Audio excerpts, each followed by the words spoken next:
Hi everyone, আসসালামু আলাইকুম। কেমন আছেন সবাই? আজ আমি নিয়ে এসেছি দেখেন পাস্তা রান্না, মিক্সড পাস্তা। আমার বাচ্চারা খুব পছন্দ করে, আর এটা হলে ওদের অন্য কিছু খাবারের আর প্রয়োজন হয় না। আসলে রান্না সবাই করি, আমি যা রান্না করি আমার অনলাইন প্ল্যাটফর্মে দেখানো আমার এখন একটা নেশা হয়ে গেছে। মনে হয় যে এটা রান্না করেছি, না দেখালে কেমন হয়, আর তাই ভিডিও করা, আপনাদের সাথে শেয়ার করা। আমি আগেই চুলায় পানি গরম দিয়ে রেখেছিলাম, যখন পানিটা গরম হয়েছে তখন আমি পাস্তাগুলি সিদ্ধ করার জন্য দিয়ে দিয়েছি। পাস্তাগুলির মধ্যে আমি একটু চাউমিন দিয়ে দিয়েছি, কারণ শুধু পাস্তাটা খেতে ভালো লাগে, কিন্তু আমার বাচ্চারা একটু চাউমিন মিক্সড করে দিলে ওরা বেশি পছন্দ করে। সাথে ভেজিটেবল দেই, যার জন্য আমি একটু চাউমিনও মিলিয়ে দিয়ে দিয়েছি। যখন আমার পাস্তা এবং চাউমিন 70% সিদ্ধ হয়ে যাবে তখন আমি এটা নামিয়ে নিব। দেখেন, এখন আমি এর মধ্যে আস্তে আস্তে দিয়ে দিব এক এক করে সবজি। দিয়ে দিচ্ছি ফুলকপি। বাচ্চারা ভেজিটেবল খেতে চায় না, কিন্তু আমি যখন সব কিছুর সাথে এরকম অল্প অল্প করে মিক্সড করে দিই তখন আমার বাচ্চারা খুব পছন্দ করেই খায়, আর সেটাই আমি আপনাদের সাথে শেয়ার করি।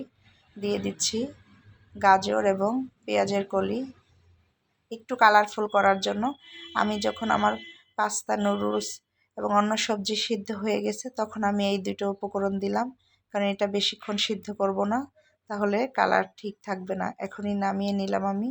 দেখেন, এবার আমি ঠান্ডা পানি দিয়ে খুব ভালো করে ধুয়ে নিব। দেখেন কালারটা কত সুন্দর লাগছে। আর এই প্রসেসিংয়ে যদি আপনারাও করেন তাহলে দেখবেন সবজির কালার এবং স্বাদ সবই ঠিক থাকে। ঠান্ডা পানি দিয়ে খুব ভালো করে ধুয়ে আমি ঝরা দিচ্ছি। এদিকে আমি কড়াই গরম করতে দিয়ে দিয়েছি। কড়াই এবার তেল ঢেলে দিচ্ছি। তেল গরম হওয়া পর্যন্ত ওয়েট করব, কারণ তেল এবং কড়াই ভালোভাবে গরম না হলে নিচে লেগে যাবে। এবার দিয়ে দিচ্ছি পেঁয়াজ কুচি এবং কাঁচামরিচ। আমার পেঁয়াজ ফ্রিজে কাটা থাকে, যার জন্য বরফ হয়ে থাকে।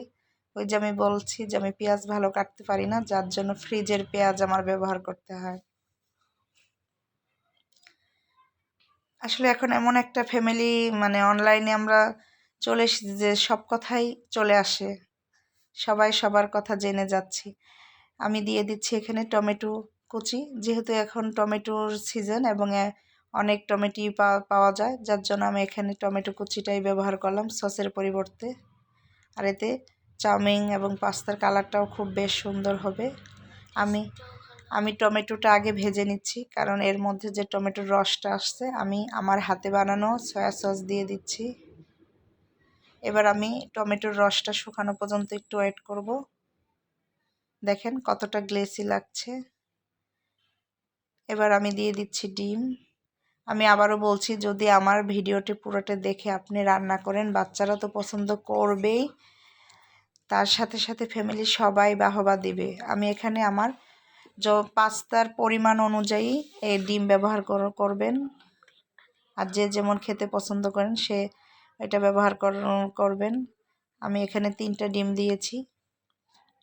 দেখেন ডিমটা মানে ভালোভাবে কুক হওয়ার পর্যন্ত ওয়েট করব।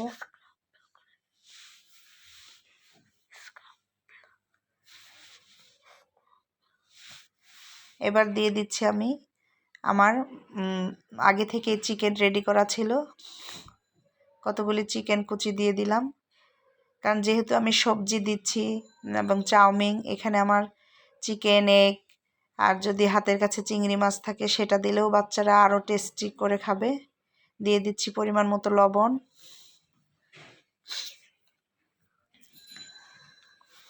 বাচ্চারা অবশ্যই খেতে পছন্দ করবে যদি তাদের সেটা মুখে ভালো লাগে, আর মুখে ভালো লাগার কারণেই এই রান্নাগুলি প্রসেসিং করা।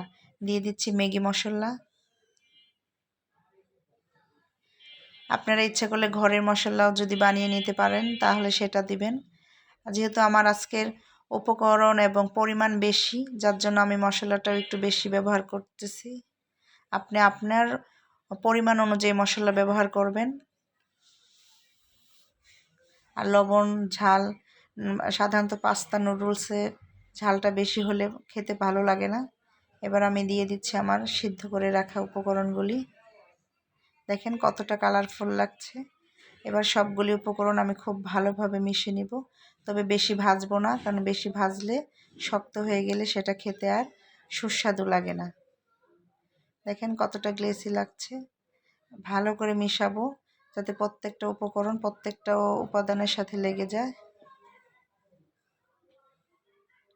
হয়তো আপনারা বিরক্ত হন আমার ভিডিওগুলি এত বড় এত লং, আসলে আমি চাই যাতে পুরো প্রস্তুত প্রণালীটা আপনি দেখতে পান এবং রান্নার সময় বুঝতে পারেন যে কতটুকু সময় কিভাবে কি করছি। আমার পাস্তা রেডি হয়ে গেছে। এবার দেখেন আমি সার্ভ করছি, কতটা সুন্দর লাগছে। ইনশাল্লাহ ভালো লাগবে এবং রান্না করে টেস্ট করবেন, করে আমাকে কমেন্টে জানাবেন কেমন হয়েছে আমার ভিডিওটা আর আপনাদের কেমন লেগেছে। Bye bye.